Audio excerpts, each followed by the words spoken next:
We're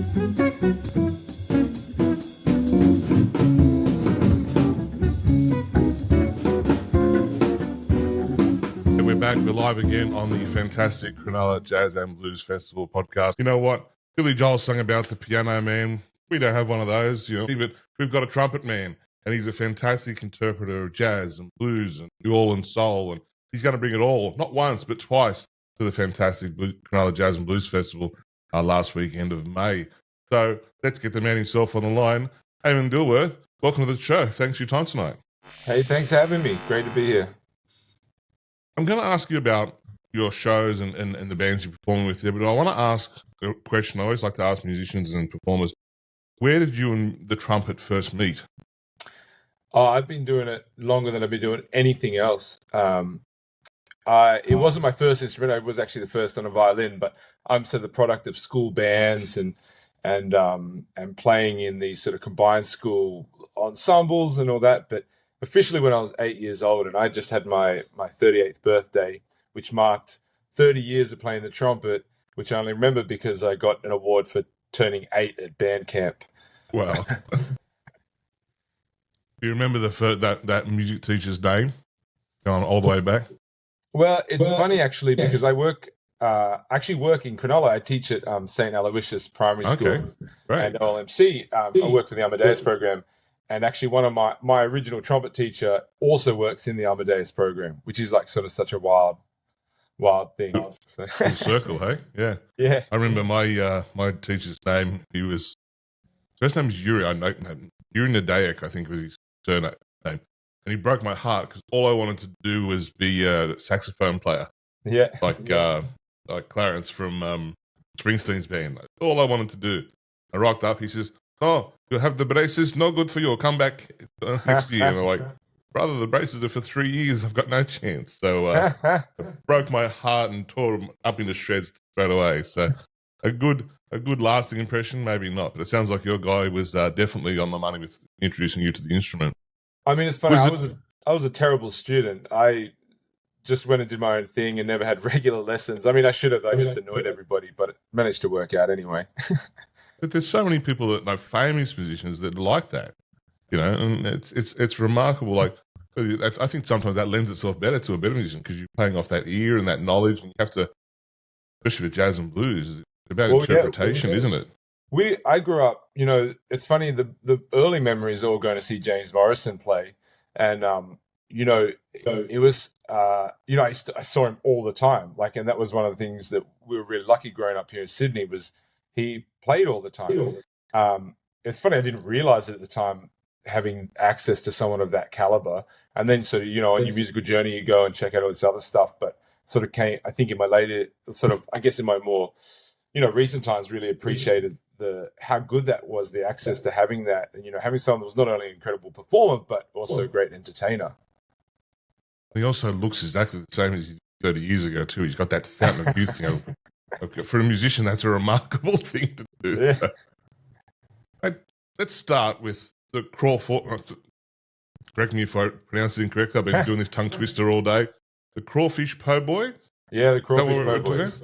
Crawfish Po'Boys. Let's start. That's the obvious question. What's the story behind the name? So actually, when I first started playing the music in New Orleans, I was in this band called the Lowdown Riders. And like, you know, it's funny, you can't escape bands and their turmoils and their fights and all that, and we had a great time, but it was also like a volatile relationship. But anyway, I wanted to go out on my own and start something, because when I started playing New Orleans music, it sort of became this melting pot of all the things I do. I grew up as a contemporary jazz musician, but I was doing all my work playing with popular bands touring around the country. So I wanted to start something that I could go out and play regularly, that brought together all facets of my personality, and I said to my now wife, but I was trying to think of things that would conjure it straight away. And she came up with the Crawfish Po'Boys, and it was kind of funny because later then someone pointed out that you would never put crawfish in a po' boy, but that sort of ended up being beside the point. but I've had that imagery in my head all day long of a nice fresh roll and crawfish inside it. It's definitely working. There's a sponsorship deal there. The Crawfish Po'Boy company somewhere for you. I mean, it's funny when you're putting things out there that you you you only get like one chance, right, to make an impression. So often, if they see the Crawfish Po'Boys, that people latch onto that, and it makes it instantly conjures that New Orleans thing, which is really what we're trying to, what I try to go out for, is making this thing that is social. And I want people to think New Orleans, which isn't really it's not a particular style of music. It's more this social thing, a melting pot of everything goes, having a good time, being really celebratory. And it's just something to just zero in on that. So we've talked about food and the imagery we've got from this band name, but let's talk about what type of musical feast can festival goers expect when they see you guys on Friday night at OG's? Well, depending on my mood, no, the core of it's improvisation. So that, I'm pretty go with the flow. But what that really means is that it's pretty upbeat, feel good. I'm known to get the crowd singing along, and I always because there's a lot of these folk sort of songs that people know, like stuff like "You Are My Sunshine," where you wouldn't really have pinpoint when you learned it, but everyone seems to know it. So it's sort of this, I guess, it's a feel good affair. It's fairly upbeat. It's very lighthearted. I don't take ourselves too serious, but what I've always prided myself on is booking really great bands to support me. So the music's always super high level, but packaged in a very feel good fun. That classic phrase is like, I don't like jazz, but I like that. I hear that all the time. Yeah, exactly. And I've got enough of those records now that I actually have a jazz collection almost. So it's like country, blues. I like that stuff, but it's not quite jazz. So we know the name of the band, we know what style of music is, but let's talk about the killer players you've got behind you. You said you'd like to put together a great band. Who's going to join you? So I've got my original my A team is a drummer called Paul Derricott. He's actually out on the road with the beautiful girls at the moment. And then we've been playing together for about 15 years. And then Adrian Keevil and Hannah James hopefully joining me. I have to confess at this point that I'm still waiting for everyone to get back to me. But one of the great things about this project was that I was always able to shape it depending on the size of the venue. So the OG lineup is with a great sax player, Billy Ward, joining me. But we've also been known to go out as a trio, sometimes as a quartet. And then also sometimes we do get I've got the brass band version where we get the sousaphone and we hit the streets and go do the thing. Fantastic. Is that something which you said before you're teaching as well? Is that something when you see musicians like you were young, once a young musician, learning and finding, that's something that continues to inspire you to explore and to take music to different places when you see different generations come through? Oh, absolutely. I mean, the reason I referenced James Morrison before as well is like we're part of a lineage that it all ticks along. I realized during COVID, I know people don't talk about COVID anymore, but the thing that, because a lot of my friends, really found that they hit the wall with teaching because that's all of a sudden all you could do. You could teach online. I realized for myself that I feed off connection with people. So for me, when I'm teaching a student and they're getting inspired by what we're doing, that to me is the same thrill as standing on a stage and entertaining a crowd. So as long as I've got this energy exchange between people, I find that really amazing. And, to be teaching students and seeing them get inspired and to be able to say, I think like particularly in this day and age where there's so much pressure to make a living and do all things. And for me to be able to say, hey, look, I'm this musician that I've got a mortgage. I'm a functioning member of society. I'm having a great time. I've got kids. But I'm still, like later this year, I'm touring to the US and Europe with the Saints. I've been playing with Ed Cooper for about 10 years now.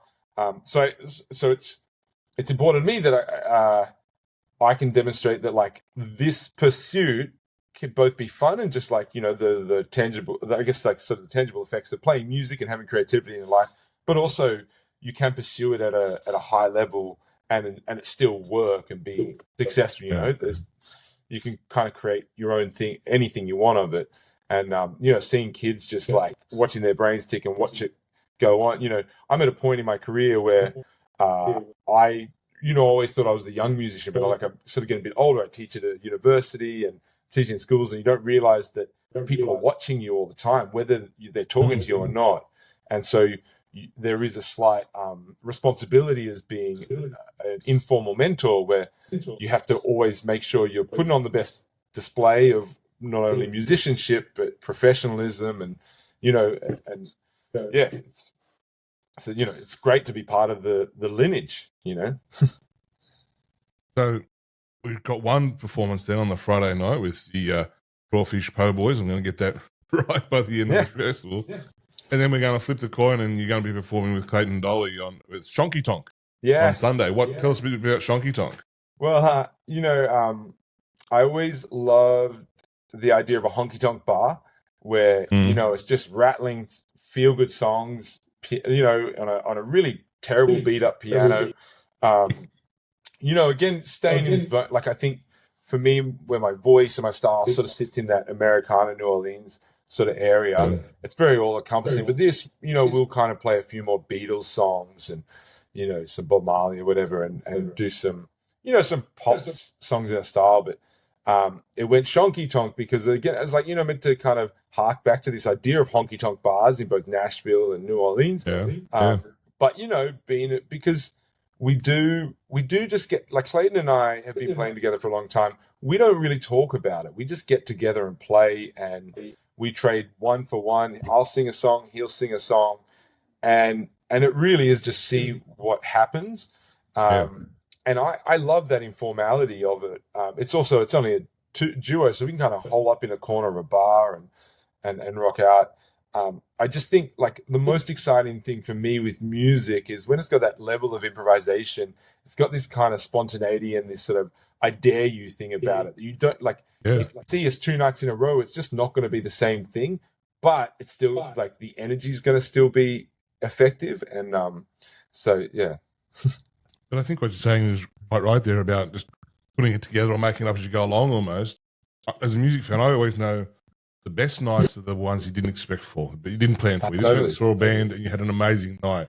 And the worst ones are where you think you were going to have an amazing night and you're going, oh, that it? You waited so long. Whereas, and I think that as musicians as well, I've been in places where, I remember I've been in Tamworth one night and a lot of musicians boycotted the awards, and so they set up a pickers circle in the shopping centre.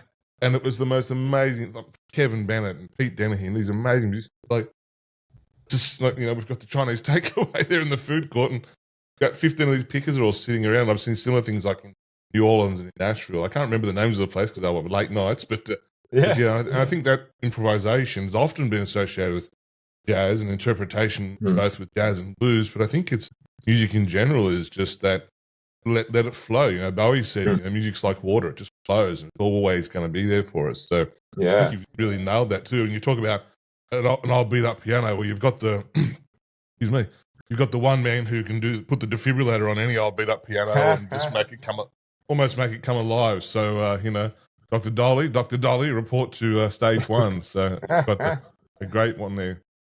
Across both the projects, I sense from the way you describe them and so on, you're a passionate storyteller, either through lyrics or through the instrumentation of it.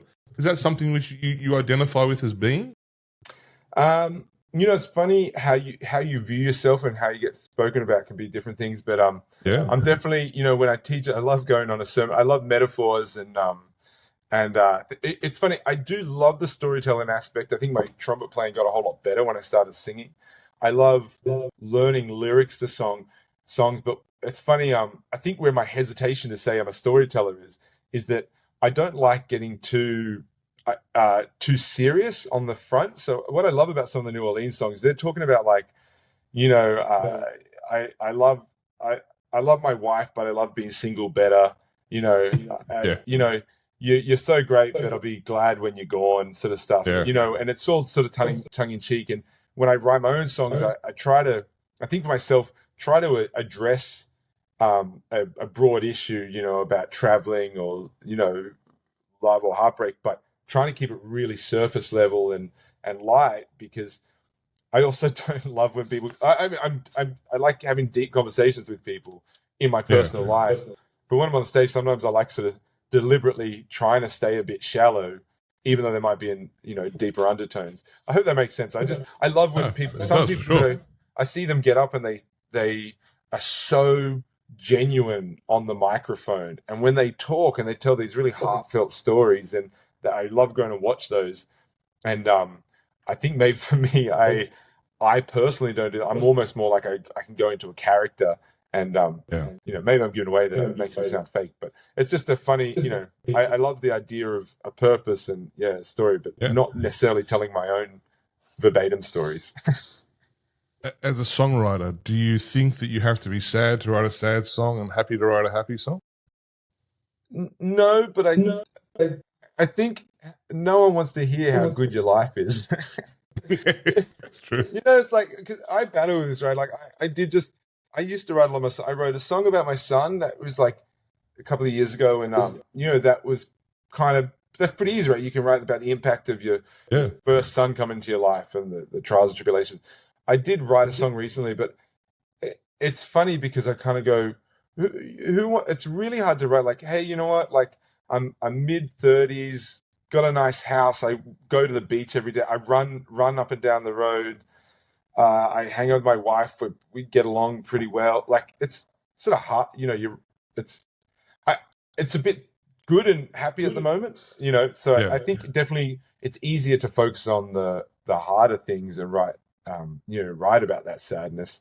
But, you know, that being said, also, sometimes I just go, you know what, I want to have a song that has a certain feel. I did come from a community of, I do learn standard repertoire and other people's songs, but it's always also been important to write your own songs. So I also sometimes go, hey, you know, I want to write a song. I want a song in this style. So I might go and write it. I think that process of trying to find a topic and write something about it, you know, is really interesting to get through. Yeah. I remember I toured with Neil Diamond just after he got divorced, like the world record for divorces. And then he said to me, oh, it's funny, Adam, you know, I spent my entire married life writing songs about divorce. Now I'm divorced, I write songs about getting married again. You know, it's like, it's an interesting perspective of how that goes. But as we near the end of our interview, again, I want to thank you for your time. I want to ask you, you said you've grown up in the Shire, you teach there as well. How important is something like the Cronulla Jazz and Blues Festival to communities like the Shire community? Well, I should actually clarify. I didn't grow up in the Shire, but I have been I live up in San Susie. I've been in the area now for about 6 years. I'm just across the bridge from being a Shire. I grew up in Epping, but that being said, I've been teaching at a few schools in the area. Yeah. Okay. Sorry. Yep. So I have been, and I've been, you know, a member of the community, and I do take it very seriously of giving back and being part of what I am. When I spoke to Jeff Trio about performing, one of the main things that draws me, I was sort of like, you know, I sort of said yes before I even had the gig. You know, he just said, you know, we want to get you to come and play. I said, look, of course, like I'll come and play. I'm part of it. I think, you know, the world is a better place for having more music and in communal spaces. So anything where they activate an area, and I think I love Sydney. I grew up here. I think we have one of the best kind of landscapes of things going on. You know, we've got great weather. There is incredible musicians, all this stuff, but it's also at times kind of dire and so spread out. And, you know, when I used to travel to Italy or whatever, you know, you go there in the summer and it's like all through August, every piazza's just got bands playing all night. Part of Sydney have been doing that. But I think these things where it's like, you know, you're bringing people into something like the Cronulla Jazz Fest, bringing people together into an area. All the businesses are full. People jump onto this fun celebration thing.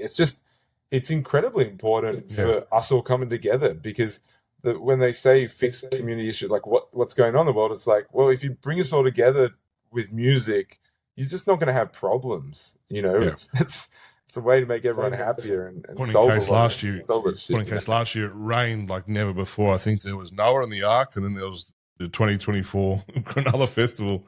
But no one cared. Everyone was saturated. Everyone had a good time. There were gigs changed around and venues changed around. A couple of things were cancelled, but not one person did I come across was cranky. Not one person. Everyone had a smile on their face. I remember like one of the last gigs we were at the hotel, and Steph Marchant playing. Oh, it was such a great vibe. It was like everyone knew that this was almost the last goodbye, you know. Yeah. Or we all went home after this epic weekend, drenched and saturated. So, and man, it's that community, isn't it? To have it in your own backyard, you know, it's funny because a big influence of my professional career was playing with a band, Caravan of Sun, and they are a Shire band. And then I did a lot with Hot Potato, and they're a big Shire band. I spent so much time playing with, like being around and like, but everyone's got to travel elsewhere to go to it. Even where I live, I feel like I'm in the middle between things. Like I can get to everywhere close, but there's not a lot on offer. So I think activating such, a great part of the world and being in our own backyard is just such an incredible thing. And a beautiful beach too. So hopefully it's a bit warm. We can go for a dip before we get our groove on. But look, Eamon, thank you so much. The incomparable Eamon Dilworth, trumpeter, band leader, all-round musical force, genre bending, you name it. He's going to do it not once instead but twice for us during the Cronulla Jazz and Blues Festival. So you can catch Eamon Dilworth, Crawfish Po'Boy. Got it right that time. See, I knew I'd get it eventually. They're going to be serving up some sizzling grooves at OG's Kitchen and Bar Friday the 30th of May from 7 p.m. And don't miss on Sunday, Shonkytonk. I'm really looking forward to that. I'm a honky tonk person from way back, so I'm definitely going to be there.